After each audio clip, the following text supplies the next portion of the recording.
Hello, you know I don't like doing negative videos. I'm not a fan of it. I've been talking about it a lot on Twitter lately, and this video is going to make me look a bit like a hypocrite. But Call of Duty has unveiled the Season 5 Reloaded sort of roadmap, I guess, at least what's coming in it. And it's not great. Like, I wanted to do one of these videos because I always do one when they do one of these updates to tell you what's coming to Warzone, what's coming to Vanguard, and I thought this was going to be exciting. It's the last big update that Vanguard and Warzone 1 are ever going to get. I mean, maybe they'll do some more stuff for Warzone 1 in future, but for now, this seems like it's it. And I thought they were going to go out with a bang and do something really impressive. But they're just not. There's barely anything in this. And even though the update comes out tomorrow at 5 PM UK time, BST, and 9 AM PT, a lot of the good stuff isn't even coming then. It's coming later in season. So it seems like a real shame. But we'll have a look at everything that is in it. And there is some stuff that's cool. There's some stuff that I'm excited about. So let's just get on with it and I'll show you what I mean. So the first thing at the top of the blog is this image, and this is kind of notable because normally this is where the roadmap would go. This is where they'd have the big image showing everything we're getting, and they haven't done one, I think, because there's so little for this. Like, there's really not a lot at all. We haven't had the patch notes yet from Raven. All we've got is this blog post, so there might be some interesting updates to shake up the meta maybe. But yeah, I wouldn't get your hopes up for much content really. So it says last stand mid-season update for Call of Duty Warzone and Vanguard. It says the final season of Call of Duty Warzone and Vanguard reaches its epic conclusion. I'd say epic might be overselling it a little bit here. The mid-season update sees the deployment of villains Rourke and Seraph, the introduction of the Liena 57 LMG and BP 50 assault rifle, the Fortress multiplayer map in season, Rebirth Island's resurgence with Supreme in season, and more. So those bits that say in season, that's one new multiplayer map for Vanguard 6v6, or no, Vanguard's more than 6v6, isn't it? They have loads of players on their multiplayer maps. Whatever they're doing, Vanguard multiplayer, they're not getting a new map tomorrow, which kind of sucks. They're going to get it later. And Warzone's getting a new mode, Rebirth Island's Resurgence Supreme, but that's not coming out tomorrow either. And that's a real shame. Like, I don't really care that much about the new Vanguard multiplayer maps. I haven't liked the DLC maps that much, but it's just a shame that they're getting so little. But anyway, let's break it down what we're actually getting. So, Rebirth Island Resurgence Supreme. This is not coming tomorrow, and I think it's important to say that this is coming later in the season, but it does sound kind of interesting. The wording here is a little bit vague. It says, Supreme is all action, no messing around, and it's available in solos, duos, trios, and quads. That's interesting to begin with, that this isn't just a quads only playlist or solos only. We're getting it in all of the different varieties. That's super good, glad they're doing that. It says, the focus is on skill more than creating the best loadout. Resurgence Supreme fills the map with epic quality or greater ground loot, including fan favourite weapon blueprints. The experience has been fine-tuned for competitive play with adjustments like increased health points, the removal of extraneous items, and more. The Resurgence countdown will also be increased, though the value of each action is doubled to reward active play. So it sounds like we're going to get health that might be more in line with like Iron Trials, which is always good. That makes gunfights really interesting. And I'm guessing all of this was decided a long time ago, but it's kind of interesting that we've had the Modern Warfare 2 beta where lots of people have complained about the quick time to kill, particularly people who have come over from Warzone. And now we're getting a new mode where they're saying, yeah, you're going to have more health in this. So that seems like a good thing. Also, the Resurgence countdown being increased. I'm not sure if I like that. I think one of the fun things about Resurgence is that enemies are constantly coming back. But the fact that the value of each action being doubled, that means everything you do, like killing enemies, downing enemies, opening crates, completing contracts, that will have double the effect on reducing someone's timer. So that should mean that the more stuff you do, the quicker your teammates get back into action, which is cool. The bit that I don't really understand about this is where they say the focus is on skill more than creating the best loadout. It talks about ground loot being everything's epic quality or better. That sounds like it could be fun, but in my experience, a lot of the epic quality ground loot is still kind of bad. Like, if you get an epic quality M1 Garand, that's still not a lot of fun to use. But maybe they're going to pick out some guns that are really good. It'd be nice if they tried to pick out a lot of the stuff that has been meta at some point in the past. That would be fun, although because of patches, a lot of that stuff isn't meta anymore. But anyway, we'll see how that goes. It also says that there's been the removal of extraneous items. I'm not really sure what those are. Like, what items in Warzone are extraneous? Are there that many items items that just nobody uses. That seems a little bit odd, but we'll see how it goes. I'm wondering whether that might mean not tacticals and lethal type stuff, but maybe it could even be like the weapon trading lockers and stuff like that, because if you've got loads of epic quality loot around and the weapon trading lockers, that could be a pretty good strat on how to get set up right at the beginning of the game. Just go pick up a load of ground loot and keep on selling it, and then you'll be able to be set for the rest of the game, really. Anyway, this is a cool new mode, and they've got this special thing which I'm very interested in, and we're definitely going to be trying to do this on stream. Players who win the match with at least 15 eliminations will earn the animated Resurgent Trials Victory calling card, a testament to the skill of Call of Duty Warzone's greatest operators.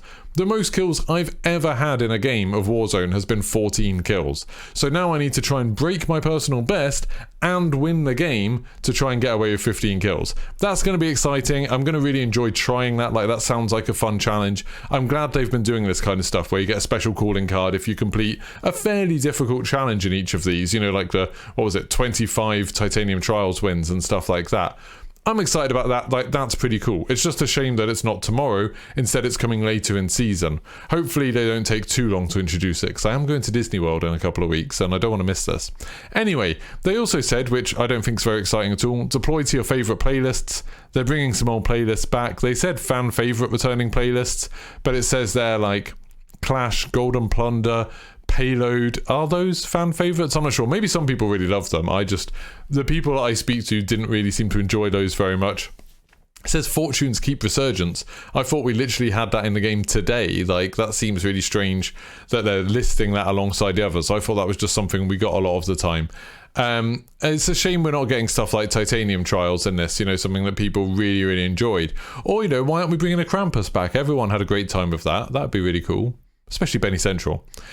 The next thing is the Vanguard multiplayer map, Fortress. Again, I haven't really enjoyed the DLC Vanguard maps very much. I like the base maps a lot, but just the DLC maps didn't really do it for me. This is coming in season, which kind of sucks that we're not getting it tomorrow. It's something that's just going to come later. It looks kind of cool. I like these massive sand dunes. Like, that looks kind of awesome. It says it's a post-apocalyptic Mediterranean fortress. I'm not really sure why we're now in the post-apocalypse. I guess it's to do with the time travel that's to do with this season. But yeah, that looks alright. It looks like a fine map, but it's not coming out tomorrow. It's coming out some point in the next few weeks, so not something to get terribly excited about maybe. Then you've got some new operators. I've never cared that much about the operators, especially when it's just like, you know, here's just a Call of Duty character. I don't know, I don't get that excited about it, but we're getting Rourke and Seraph. You know, Rourke saying like he now harbours an undying vendetta against his former allies, and then we've got Seraph, who's from the 54 Immortals. Like, she looks cool, like fine, that's not too bad, but not something I'm terribly excited about. Then we've got the things that I would say is probably at this point the only things to be excited about for tomorrow. Like, the only things I'm really excited about is we've got 2 new guns coming. Now, it's not like Warzone needs more guns, like there's already 1 million guns, but at least it gives us something to try and do. There'll be the challenges to unlock these, and it'll be fun to play around with them and see whether they're any good in Warzone. So, the first one is the Liena 57. This is a compact LMG that says it's capable of high accuracy during sustained fire at short to medium ranges. So we've got this like short range LMG. It favors stability over speed, apparently, so I'm guessing it'll still be kind of slow to use, but it'll be super accurate. Although there's so many guns in Warzone that are super accurate at close range, I'm not entirely sure why you would need something like this, but it'll be fun to give it a try. Why not? Maybe it'll be something a bit different. And then we've also got the BP-50. Now, the BP-50 looks very, very cool. Like, this is a cool looking gun. I like it a lot. I could imagine them doing some good blueprints for this, if, you know, Warzone wasn't ending in like a month and a half. But anyway, it looks fun. I like the way it looks. It says there that it's a fully automatic bullpup assault rifle boasting a high fire rate while remaining deadly and accurate at long range. I mean, this is almost a joke now that with Warzone they've added so many assault rifles that are incredibly accurate at long range and have a high fire rate. Like, we've had the Growl, we've had the Cooper Carbine, we've had the Automaton, and then all of those other guns that have ended up being meta assault rifles like the STG and the NZ41. The whole thing about them is just how unbelievably accurate they are with with really, really long range. Seems like we're getting another one of them. It says it's ammo hungry, so maybe it won't have any big magazines, but I bet it will. I bet there'll be an attachment of like, you know, an 80 round mag or something crazy, but we'll see. Now it says that we unlock these by completing in-game challenges or purchasing new store bundles. So whatever the new in-game challenges are, I'll be doing those tomorrow. I'll be giving them a go, trying to unlock both these guns. Recently, the challenges have been super easy because they've been things where it's just like get 15 kills, you know, whether it's slide kills or pistol kills or anything, but you don't have to do it in 15 different matches. So you can get them all done in one match if you want. So that makes it a little bit more palatable, and then we can unlock these and level them up in Warzone. That'll be a lot of fun, so I'll be streaming that here on YouTube tomorrow. And then for some reason I've added this in the blog, just the whole thing. Oh, if you pre-order Modern Warfare 2, you get Khaled Al-Assad. Fine. And then there's some mid-season store bundles. You know, there's always some cool looking bundles. This person, the Pestilence Ultra skin, looks a lot like the Witch Queen from Destiny. Like, Destiny's just had this big expansion, the Witch Queen stuff.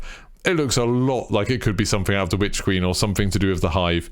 But yeah, I mean, it looks pretty cool. I'm not going to buy it because it glows and you never want to be glowing in Warzone, but it does look kind of cool. And then there's this Anubis Mastercraft. I swear there was a gun that looked a lot like this in Black Ops 4. I'm sure we were using a gun that looked like this in Blackout. But yep, so that's a thing as well. There's the Elegant Threat Pro Pack. I mean, that just looks like a lot of the normal Vanguard stuff. I don't think that's that exciting. And then, yeah, that's about it. So it says the last time mid-season update launches September 28th, which is tomorrow. Stay tuned to Call of Duty blog for more information. So I would fully expect that we will get some patch notes and stuff like that from Raven.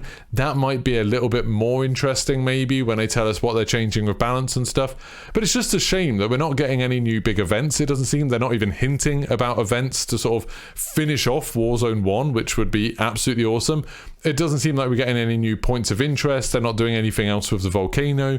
We're not getting any limited time modes tomorrow. And it doesn't seem like this Rebirth Resurgence Supreme thing is going to be dramatically different from, you know, Rebirth Resurgence. So it seems like a bit of a shame that they're not doing like a big blowout for the end of it. But I guess they want all eyes to be on Modern Warfare 2. That is super close now. You know, you can play the campaign from, what is it, like October 20th, 21st, depending on where you are. That's really, really exciting. But it does feel like the next month is going to drag a little bit if we don't have anything new in Warzone. But oh well, like I said, I'll be streaming this tomorrow. If you like this video, don't forget to like and subscribe, and I'll see you then. Goodbye.